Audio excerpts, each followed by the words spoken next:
गजब घंटा बाजे मैया जी के द्वारे, गजब घंटा बाजे मैया जी के द्वारे।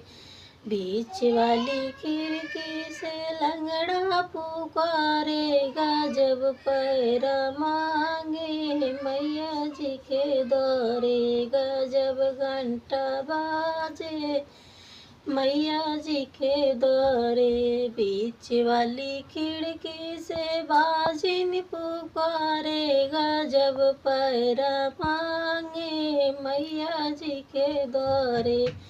गजब घंटा बाजे मैया जी के द्वारे। बीच वाली खिड़की से बालक पुकारे, गजब विद्या मांगे मैया जी के द्वारे। गजब घंटा बाजे मैया जी के द्वारे।